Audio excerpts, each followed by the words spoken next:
Right now, one of the most talked about and polarizing stories swirling around the Formula One paddock is the looming possibility of Max Verstappen parting ways with Red Bull Racing. And just when the whispers were starting to die down, Helmut Marko, the ever-candid Austrian insider, has reignited the firestorm with a series of eyebrow-raising remarks.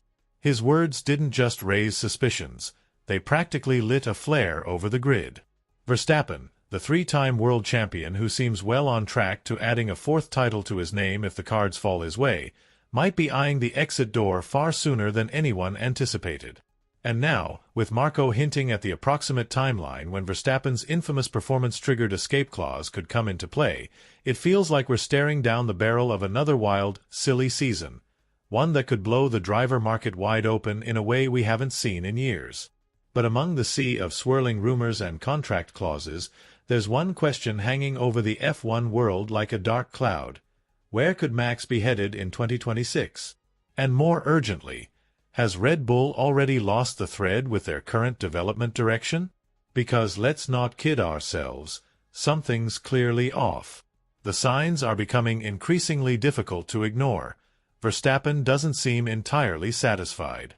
That doesn't necessarily mean he's about to walk out tomorrow, but the idea of him sticking around for the long haul is starting to look more and more like a fantasy. The Dutchman himself has recently admitted that he's unsure about what the future holds, a comment that's only added more gasoline to the raging inferno of speculation. It's been reported, though not officially confirmed, that if he drops below third in the championship standings, he may have the right to activate his exit clause and walk away. As things stand, Max is clinging to that third spot by a razor-thin 6-point margin over George Russell. With the high-speed chaos of Jeddah looming, that buffer could evaporate in a single race weekend. Make no mistake, Red Bull management is painfully aware of the stakes, and the tension is starting to bleed into everything behind the scenes. Marko has now openly admitted that the current car isn't meeting expectations. If we want to give Max a realistic shot at a fifth world championship, we need upgrades. That's our top priority right now, and the whole factory is pushing flat out, he explained in what seemed like an effort to downplay the significance of the exit clause, insisting that most elite drivers have performance-based escape mechanisms baked into their contracts. But let's be real, you don't bring up that kind of clause unless it's a real threat lurking beneath the surface. Everyone inside the Red Bull garage knows what's at stake. The pressure is sky high. The team has already earmarked the Imola Grand Prix as the venue for the first major upgrade package of the season. But even if those updates work as intended, the question remains, will it be enough to bridge the ever-widening gulf between Red Bull and their resurging rivals at Ferrari and McLaren? The odds don't look great, and that's putting it mildly. There's a palpable sense that Red Bull is being squeezed from all directions. On one side, they're dealing with growing unrest from their star driver, who suddenly seems more open to new challenges than ever before. On the other, they're struggling to keep pace with teams that have made huge strides over the winter, rapidly catching up, and in some cases overtaking, Red Bull's previously untouchable performance. Verstappen is no longer in a comfort zone. He's in a pressure cooker, watching closely to see whether the car evolves fast enough, and whether the leadership above him still has the ability to deliver the kind of machinery he believes he deserves. If it doesn't, the door is there, and it's already slightly ajar. This isn't just about lap times anymore, it's about trust, vision, and legacy. And right now, all three are hanging in the balance. Max Verstappen has built a reputation for dragging elite-level performances out of machinery that's anything but perfect. He's the kind of driver who can mask a car's flaws, bend physics to his will, and still extract lap times that seem borderline supernatural. But even he has limits. No matter how talented you are, you can't single-handedly erase a technical deficit that spans every layer of your team's performance. And right now, the cracks are showing. To make matters worse, Mercedes, a team many had written off as lost in no man's land, has managed to leapfrog Red Bull in consistency, if not outright pace. That shift alone has redrawn the competitive landscape. What once looked like a one-team show has become a multi-team war, and Red Bull finds itself struggling to keep up across the board. from race strategy and tire degradation to raw speed and development momentum. The empire looks shaken. Which brings us to the elephant in the garage. When does Max Verstappen, F1's most valuable asset, begin seriously evaluating his future outside of Milton Keynes? If you believe Helmut Marko, that moment of reckoning is just around the corner, specifically during the summer break.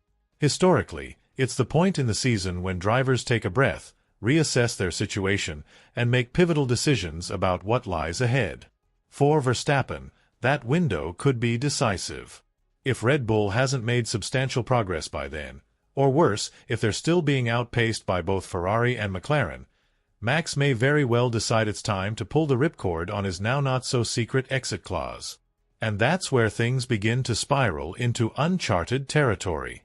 According to whispers from within the paddock, Red Bull is planning to allocate a sizable portion of their 2026 development budget to shore up their competitiveness in 2025.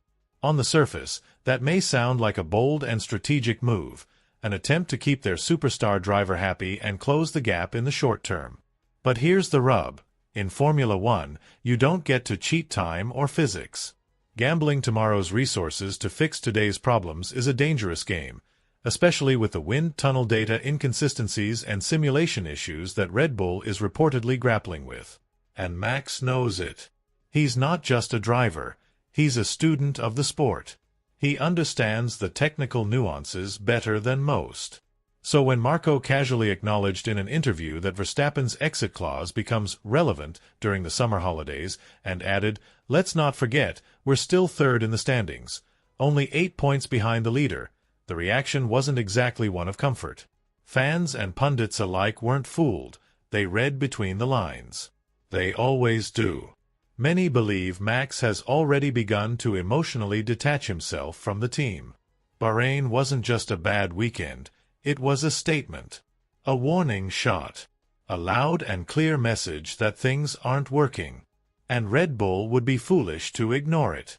Yes, Suzuka gave the illusion that all was well again. Verstappen's win looked solid on paper, but that victory had more to do with the track characteristics playing into the RB21 strengths than any fundamental resurgence.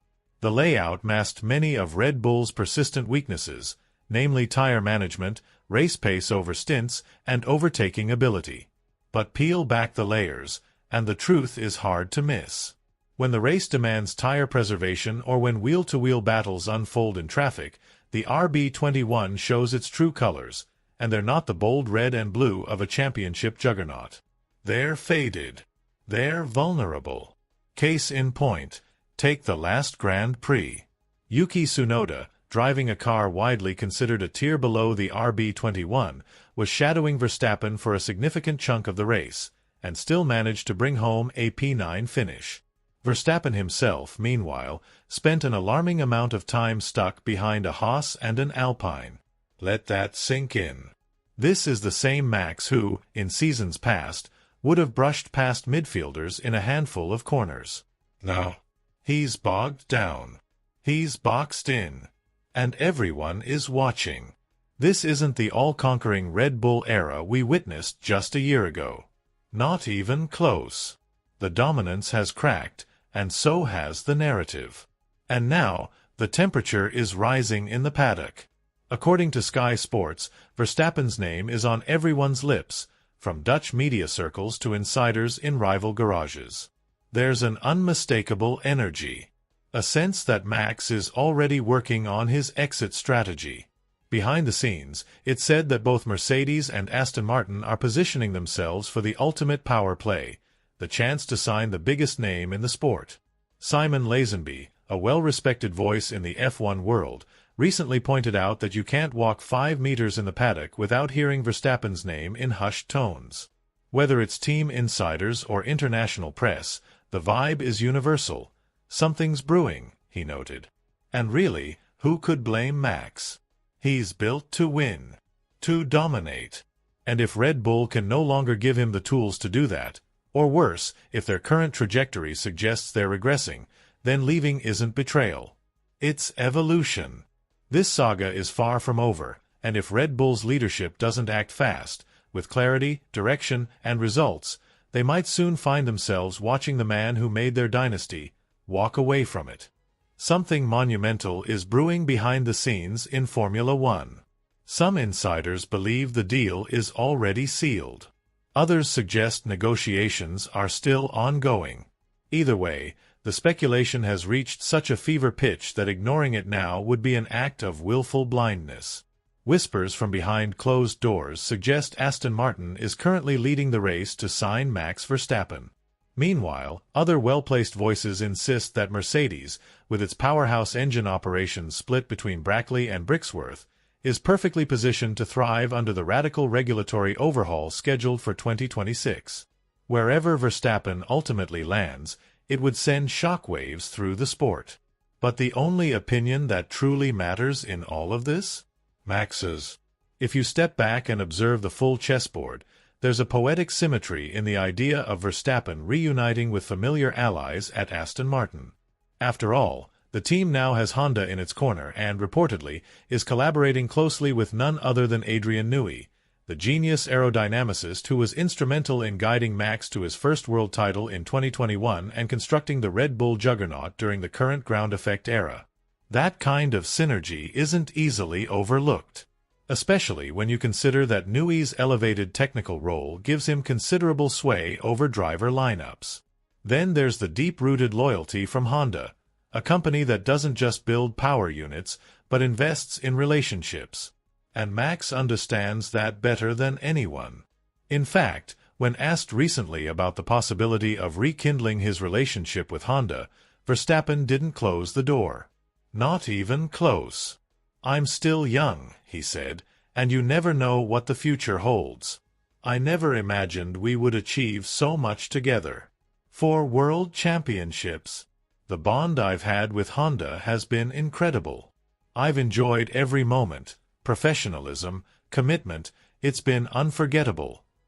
Koji Watanabe, president of Honda Racing Corporation, echoed those sentiments. Speaking with evident emotion, he confirmed that Honda will play a far more active role in shaping Aston Martin's future driver roster than many people had assumed. And that influence could very well tip the scales when Verstappen decides his next move. "Once this season wraps up," Watanabe stated, "our focus will shift entirely to our partnership with Aston Martin. Personally, I would love to work with Max again.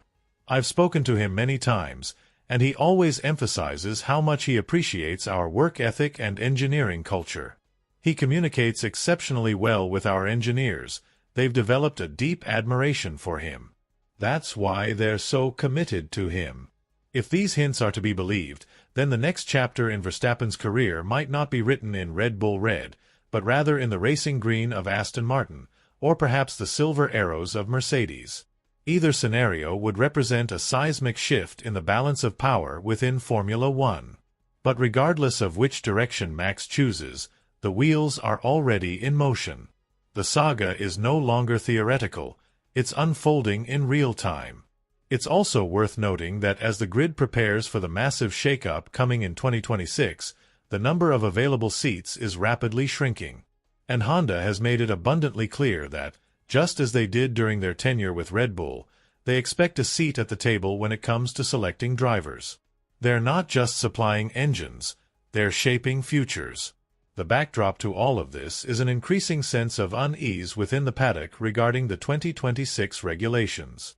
Many seasoned observers fear that the changes could be as disruptive as the paradigm shift we witnessed in 2014, when Mercedes emerged with a dominant technical package and rewrote the sport's hierarchy for nearly a decade. And while nothing is guaranteed, there's a growing anxiety that history may repeat itself.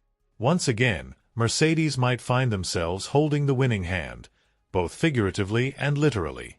But they won't be the only players in this high-stakes game. Several other manufacturers are currently developing power units for the new regulatory era, including Alpine, Williams, and most intriguingly, McLaren. Each of these teams views 2026 as a chance to reset the board, a chance to shed the weight of past failures and start fresh. So while Mercedes might appear to be the early favorite, their reign is far from inevitable. One of the most fascinating unknowns heading into this new chapter is the 50-50 power split between internal combustion and electric energy. This revised battery emphasis will place unprecedented importance on energy deployment and recovery. And in a hybrid era where milliseconds matter, mastering that balance could determine which team emerges as the dominant force. Which brings us back to Max Verstappen. He now stands at a critical juncture. One path leads to Mercedes, an organization with the pedigree, the ambition, and possibly the engine to dominate the next era. It would be a high-risk, high-reward gamble, but Max has never been afraid of risk. The other path? Aston Martin. A team on the rise. A team backed by Honda and possibly Adrian Newey, people he knows and trusts. People who have already helped him reach the pinnacle once before. Joining Aston wouldn't just be about chasing titles. It would be about building something monumental from the ground up and taking the fight directly to Mercedes on their own turf. And while we're talking Mercedes, there's been a subtle but intriguing development. Talks surrounding a rumored 2-year extension for George Russell have reportedly cooled off. That quiet pause has raised eyebrows in the paddock. Some are starting to wonder, is Toto Wolff deliberately keeping that second seat warm for Verstappen? Ready to pounce the moment Max gives the slightest indication that he's open to leaving Red Bull? But as always in Formula One, timing is everything. Mercedes won't wait forever. So where does that leave Max? Can Red Bull still provide the environment, the innovation, and the competitive edge necessary to satisfy a 4-time world champion? Or has their golden age reached its twilight, opening the door to a transformational move that could redefine the sport's power dynamics? We want to hear from you. What do you think is next for Max Verstappen? Can Red Bull convince him to stay? Or are we witnessing the slow unraveling of one of the most dominant partnerships in the history of Formula One? Drop your thoughts in the comments below, and once you've done that, don't forget to check out the next video now appearing on your screen.